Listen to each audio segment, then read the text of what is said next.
नमस्कार दोस्तों, स्केरी मनोरंजन में आपका स्वागत है। तो शुरू करते हैं आज की कहानी। दोस्तों, आपको यदि हमारी वीडियो अच्छी लगे तो प्लीज आप इसे लाइक, सब्सक्राइब, कमेंट और शेयर जरूर करें ताकि हमें और भी अच्छे वीडियो बनाने में मदद मिल सके। आपका सिर्फ एक लाइक, सब्सक्राइब हमारा हौसला बढ़ाता है। अगस्त का महीना था। आसमान में काले बादल छाए हुए थे और शाम होते होते तेज बारिश शुरू हो गई थी। तीन दोस्त साहिल, विक्रम और काम्या एक शादी से लौट रहे थे। तीनों बचपन के दोस्त थे और कॉलेज के दिनों से साथ साथ कई यात्राएं कर चुके थे। शादी गांव में थी और अब वे रात करीब 10 बजे अपनी कार से शहर लौट रहे थे। सड़क सुनसान थी, अंधेरा घना हो चुका था। बिजली की चमक और बारिश की तेज बूंदें माहौल को और भी डरावना बना रही थी। यार, तुम लोग देख रहे हो ना ये रास्ता? चारों तरफ जंगल सा सन्नाटा है। साहिल ने कार की खिड़की से बाहर देखते हुए कहा। बस 15-20 किलोमीटर और है, फिर हाईवे मिल जाएगा, विक्रम ने कहा, जो ड्राइविंग कर रहा था। बारिश के कारण सड़क फिसलन भरी हो गई थी और रास्ते में तेज बारिश के कारण कुछ भी देख पाना संभव नहीं लग रहा था।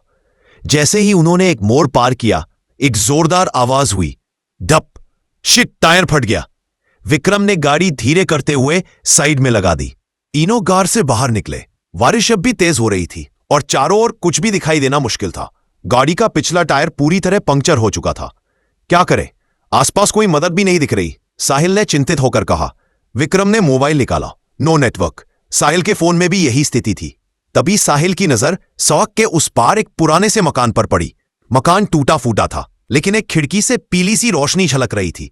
वो देख, शायद कोई रहता है वहां, साहिल ने इशारा किया। उम्मीद करते हैं कि वहां से कोई मदद मिल जाए।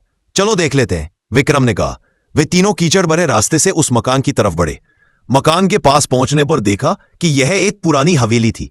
दरवाजा आधा खुला था और अंदर से एक धीमी, सदी पुरानी सी धुन बज रही थी, जैसे कोई पुराना ग्रामोफोन। साहिल ने दरवाजे को हल्के से धक्का दिया। चर्रर्रर्र।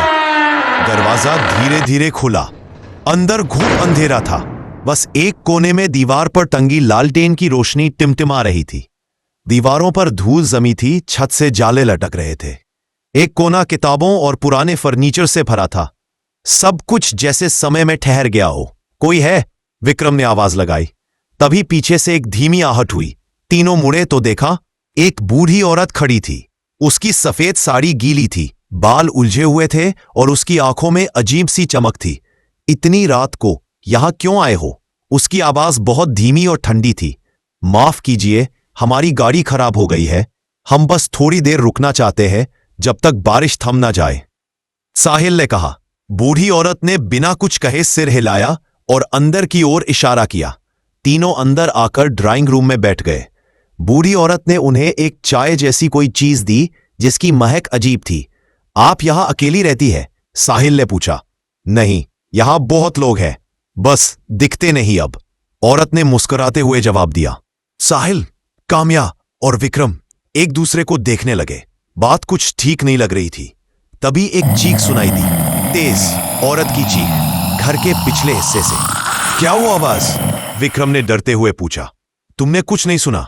यहां बहुत पुरानी आवाजें हैं। हवा खेलती है इन दीवारों के साथ, बूढ़ी औरत बोली और फिर चुप हो गई।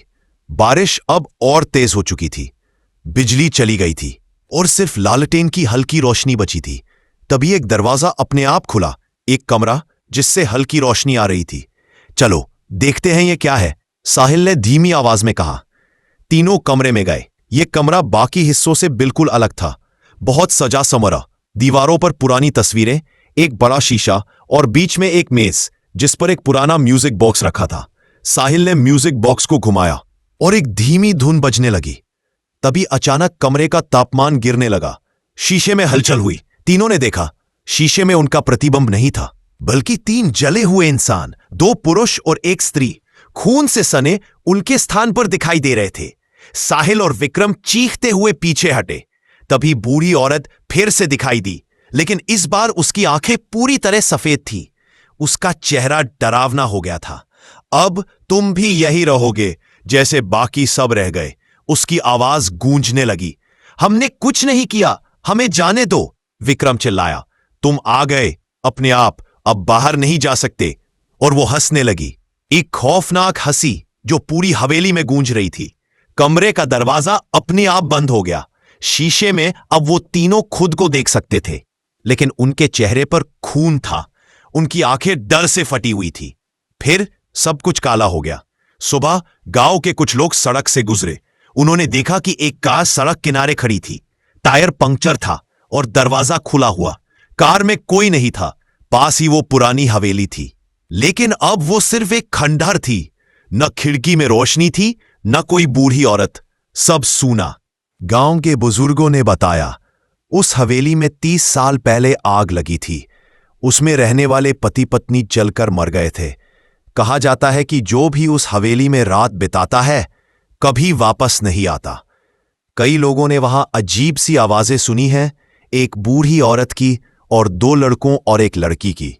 हवेली अब वीरान है, लेकिन आज भी जब बारिश होती है और कोई राहगीर उस रास्ते से गुजरता है तो खिड़की में एक हल्की सी रोशनी जलती है और कभी कभी म्यूजिक बॉक्स की वो पुरानी धुन दूर तक सुनाई देती है।